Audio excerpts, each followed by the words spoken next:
সব আম শেষ হয়ে গেছে। এবার আমি কি খাবো? এ গাছে তো আর থাকা যাবে না। এবার যে আমাকে অন্য কোনো আম গাছ খুঁজে বার করতে হবে।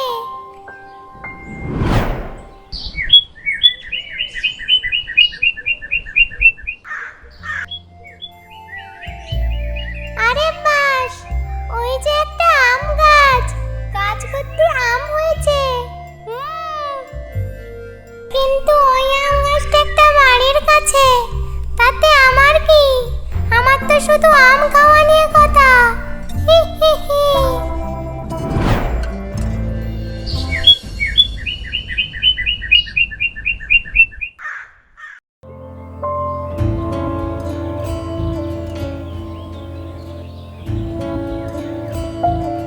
মা, আমাদের গাছে এবারে অনেক আম হয়েছে। গতবার আমাকে আম পিঠে করে দেবে বলে একবারও করে দাওনি। তেল আর চালের যা দাম, কি করে করে দেব? যা আম হয় এমনিতেই বিক্রি করে দিতে হয়। ঠিক আছে, তুই যখন চাইছিস, আমি আমার চাষের সবজির জমানো টাকা দিয়ে আম পিঠে দেবো।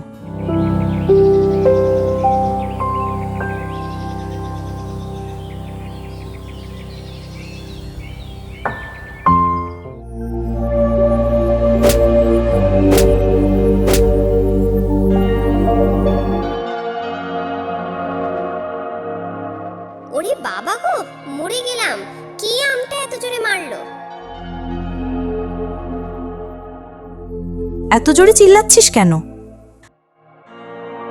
বিশ্বাস করো মা, আমগুলো উপর থেকে কে যেন ছুঁড়ে মেরেছে। আম কিভাবে একা এত দূরে এসে পড়বে? ভেতরে চল, তোর মনে হয় শরীর খারাপ। শরীর খারাপ নয়, আমি ছুঁড়ে মেরেছি। এই আম খেতে কি মজা! এবার থেকে রোজ আমি আম খাবো আর আটি ছুঁড়ে মারবো।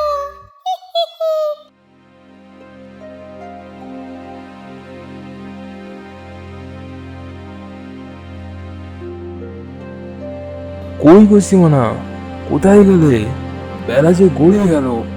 আরে তুমি এসেছো, ভেতরে বসো, আমি ততক্ষণে রান্না করি। সে কি, এত বেলা হয়ে গেল, তুমি এখনো পর্যন্ত রান্না বসাওনি? এ কি, এতক্ষণ তো বাড়িতে দুটো মানুষ ছিল। এটা আবার কে রে? তোমার মেয়েটার মাথায় কোথা থেকে আম পড়ে ব্যথা পেয়েছে, ওকেই নিয়ে তো এতক্ষণ ছিলুম। তুমি হাত মুখ ধুয়ে আসো, আমি তোমার জন্য কাতলা মাছ রান্না করছি। মাছ! আম খেয়ে খেয়ে জিভটা একঘেয়েমি হয়ে গেছে। আজ মাছ খেতে পাবো অনেকদিন পরে। জানালার পাশে গিয়ে দাঁড়িয়ে থাকবো।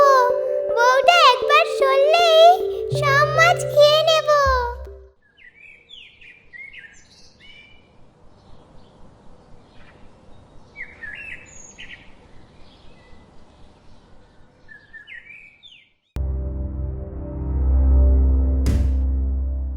আরে, দিনের বেলা আমের আটি কোথা থেকে এলো?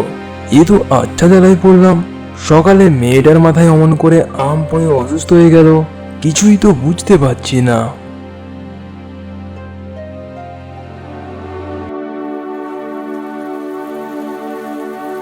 কি গো, তোমার রান্না হলো? হ্যাঁ, এই তো মাছ চাপিয়ে দিয়েছি, আর কিছুক্ষণের মধ্যে রান্না হয়ে যাবে। ঠিক আছে, তুমি বরং রান্না করো, আমি মেয়েটার পাশে গিয়ে বসি।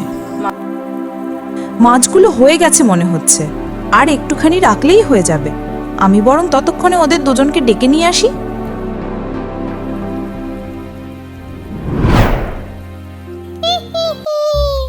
ঘরের কাছে কেউ নাই গো, ঘর এখন ফাঁকা। এই সুযোগে আমি গরম গরম মাছ ভাজা খাবো। কি মজা! আহা, কি সুস্বাদু! অনেকদিন পরে মাছ ভাজা খাচ্ছি।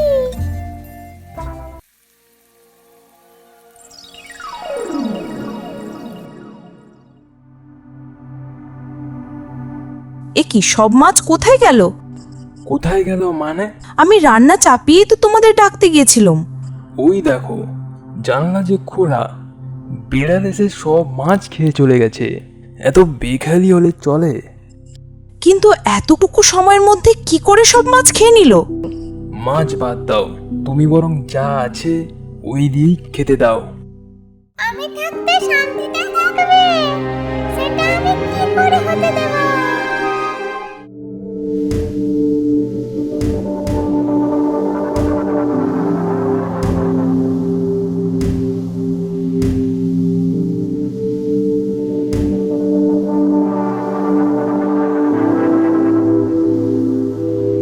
এই ভর দুপুরে কিসের আওয়াজ? দাঁড়াও, আমি গিয়ে দেখছি।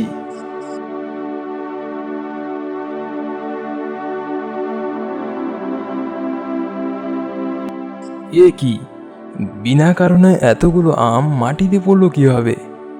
আবার কিছু আম কে যেন খেয়ে আঁটিগুলো ফেলে দিয়েছে। আজ সারাদিন যে কি হচ্ছে কিছুই বুঝতে পারছি না। আমি বরং সব আম পেড়ে নেব, এত আম নষ্ট হলে গাছে যে একটাও আম থাকবে না।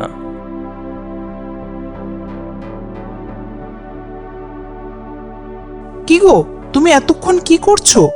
এই দেখো, কে যেন সব আম আবারও মাটিতে ফেলে দিয়েছে। হ্যাঁ তাই তো, বন্দর হবে হয়তো। এভাবে বিনা কারণে নষ্ট হওয়ার থেকে বাজারে বিক্রি করে দিলে তো হয়। সব আম যে পাকেনি, এত আম পেড়ে নিয়ে কি করবে? মা, তুমি তো বলেছিলে আমাকে পিঠে বানিয়ে খাওয়াবে। ঠিক আছে, তাহলে পেড়ে নাও। একটা সোজা, আমি থাকতে আম পারবে, আসুক দেখাচ্ছি মজা।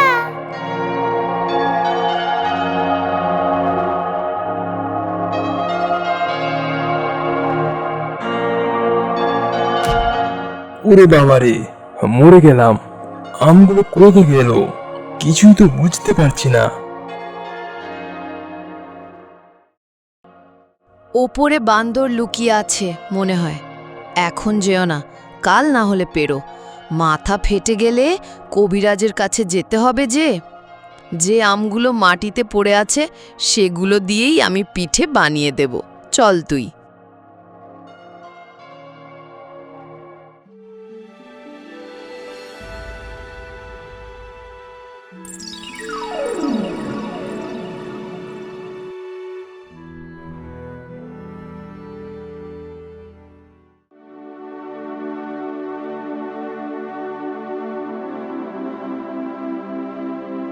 এ কি, তুমি এখানে? তাহলে রান্নাঘরে কে?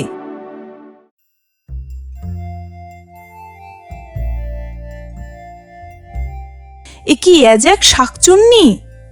চুপ সবাই, এখন চল। শাকচুন্নি জানতে পারলে আমরা বিপদে পড়ব।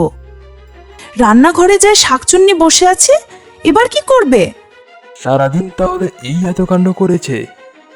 আজ তো সন্ধে হয়ে গেল, আমি বরং কাল তান্ত্রিকের কাছে যাব।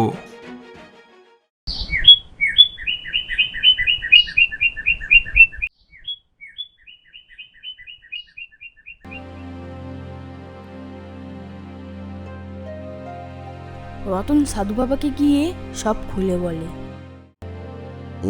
জং ফোর্ট চামুন্ডা, কি হে বাছা, বড় বিপদে আছিস মনে হচ্ছে। আমার ঘরে এক পেতনি বাস করেছে, আপনি কিছু একটা করুন। তান্ত্রিক তার মন্ত্রজালের সাহায্যে সবকিছু জেনে যায়। আমি জানতে পেরে গেছি তোর বাড়িতে কি ঘটেছে। যে পেতনি বাস করেছে সে খিদের জ্বালায় তোর বাড়িতে আশ্রয় নিয়ে, যেটা তোদের জন্য ক্ষতিকর হতে পারে। শোন মন দিয়ে, আমার এই মন্ত্রপুত ফুল নিয়ে গিয়ে তোর ওই আম গাছের গোড়ায় রেখে দিবি, তবে তোর ওই আম গাছকে চিরতরে হারাতে হবে। জীবনের থেকে কোনো কিছুই বেশি নয়।